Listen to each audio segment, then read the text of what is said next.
For our reading through the Bible through the year 2024, from the English Standard Version of the Bible by Crossways Publishing, a division of Good News Publishing of Wheaton, Illinois, a reading of 2 Samuel, chapters 16 through 18.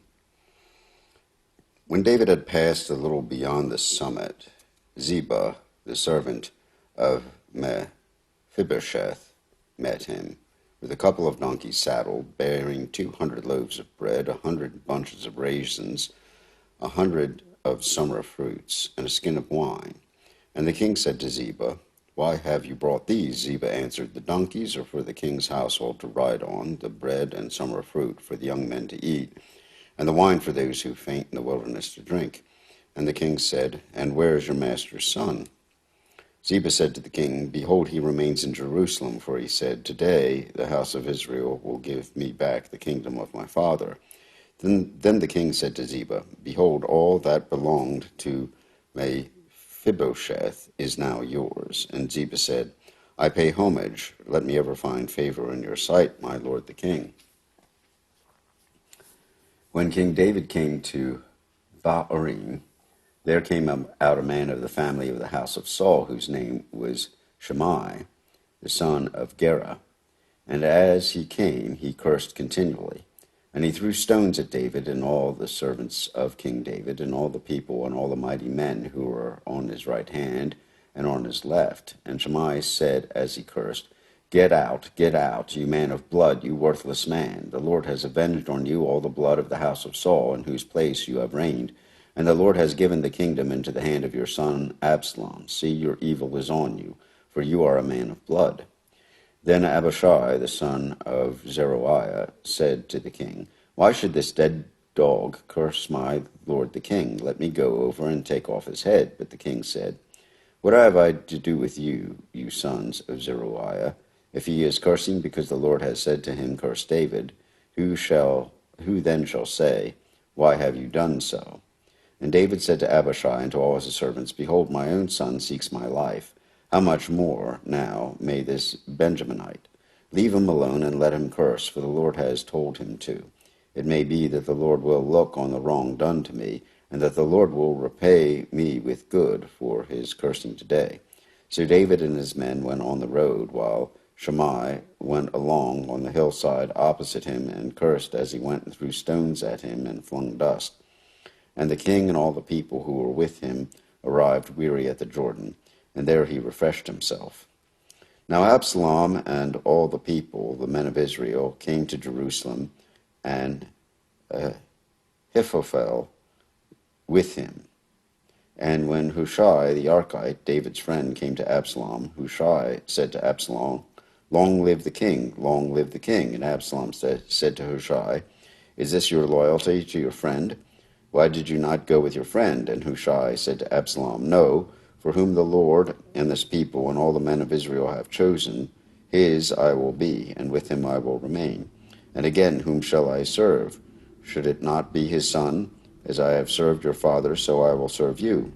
Then Absalom said to Ahithophel, "Give your counsel. What shall we do?" Ahithophel said to Absalom, "Go in to your father's concubines, whom he has left to keep the house, and all Israel will hear that you have made yourself a stench to your father, and the hands of all who are with you will be strengthened." So they pitched a tent for Absalom on the roof, and Absalom went into his father's concubines in the sight of all Israel. Now in those days the counsel of Ahithophel gave was as if one consulted the word of God. So was all the counsel of Ahithophel esteemed, both by David and by Absalom. Moreover, Ahithophel said to Absalom, "Let me choose 12,000 men, and I will arise and pursue David tonight. I will come upon him while he is weary and discouraged, and throw him into a panic, and all the people who are with him will flee. I will strike down only the king, and I will bring all the people back to you as a bride comes home to her husband. You seek the life of only one man, and all the people will be at peace." And the advice seemed right in the eyes of Absalom and all the elders of Israel. Then Absalom said, "Call Hushai the Archite also, and let us hear what he has to say." And when Hushai came to Absalom, Absalom said to him, "Thus has Ahithophel spoken. Shall we do as he says? If not, you speak." Then Hushai said to Absalom, "This time the counsel of Ahithophel has given is not good." Hushai said, "You know that your father and his men are mighty men, and that they are enraged, like a bear robbed of her cubs in the field. Besides, your father is expert in war. He will not spend the night with the people. Behold, even now he has hidden himself in one of the pits or in some other place. As soon as some of the people fall at the first attack, whoever hears it will say, 'There has been a slaughter among the people who follow Absalom.' Then even the valiant men, whose heart is like the heart of a lion, will utterly melt with fear, for all Israel knows that your father is a mighty man, and those that are with him are valiant men. But my counsel is that all Israel be gathered to you from Dan to Beersheba, as the sand by the sea for multitude, and that you go to battle in person. So we shall come upon him in some place where he is to be found, and we shall light upon him as the dew falls on the ground, and of him and all the men with him not one will be left. If he withdraws into a city, then all Israel will bring ropes to that city, and we shall drag it into the valley, until not even a pebble is to be found there." And Absalom and all the men of Israel said, "The counsel of Hushai the Archite is better than the counsel of Ahithophel, for the Lord has ordained to defeat the good counsel of Ahithophel, so that the Lord might bring harm upon Absalom." Then Hushai said to Zadok and Abiathar the priests, "Thus and so did Ahithophel counsel Absalom and the elders of Israel, and thus I have counseled. Now therefore send quickly and tell David, 'Do not stay tonight at the fords of the wilderness, but by all means pass over, lest the king and all the people who are with him be swallowed up.'" Now Jonathan and Ahimaaz were waiting at Enrogel. A female servant was to go and tell them, and they were to go and tell King David, for they were not to be seen entering the city. But a young man saw them and told Absalom. So both of them went away quickly and came to the house of a man at Bahurim, who had a well in his courtyard, and they went down into it. And the woman took and spread a covering over the well's mouth, and scattered grain on it, and nothing was known of it. When Absalom's servant came to the woman at the house, they said, "Where are Ahimaaz and Jonathan?" And the woman said to them, "They have gone over the brook of water." And when they sought and could not find them, they returned to Jerusalem. After they had gone, the men came up out of the well and went and told King David. They said to David, "Arise and go quickly over the water, for thus and so as Ahithophel counseled against you." Then David arose, and all the people who were with him, and they crossed the Jordan. By daybreak not one was left who had not crossed the Jordan. When Ahithophel saw that his counsel was not followed, he saddled his donkey and went off home to his own city. He set his house in order and hanged himself, and he died and was buried in the tomb of his father. Then David came to Mahanaim, and Absalom crossed the Jordan with all the men of Israel. Now Absalom had set Amasa over the army instead of Joab. Amasa was the son of a man named Ithra the Ishmaelite, who had married Abigail, the daughter of Nahash, sister of Zeruiah, Joab's mother. And Israel and Absalom encamped in the land of Gilead.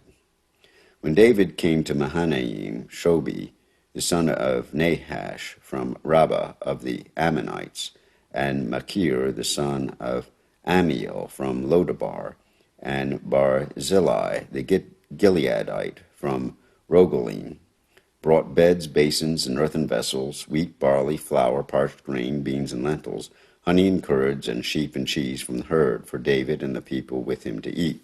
For they said, "The people were hungry and weary and thirsty in the wilderness." Then David mustered the men who were with him, and set over them commanders of thousands and commanders of hundreds. And David sent out the army, 1/3 under the command of Joab, 1/3 under the command of Abishai, the son of Zeruiah, Joab's brother, and 1/3 under the command of Ittai the Gittite. And the king said to the men, "I myself will also go out with you." But the men said, "You shall not go out, for if we flee, they will not care about us. If half of us die, they will not care about us. But you are worth 10,000 of us. Therefore it is better that you send us help from the city." The king said to them, "Whatever seems best to you I will do." So the king stood at the side of the gate, while all the army marched out by hundreds and by thousands. And the king ordered Joab and Abishai and Ittai, "Deal gently for my sake with the young man Absalom." And all the people heard when the king gave orders to all the commanders about Absalom. So the army went out into the field against Israel, and the battle was fought in the forest of Ephraim. And the men of Israel were defeated there by the servants of David, and the loss there was great on that day, 20,000 men. The battle spread over the face of all the country, and the forest devoured more people that day than the sword.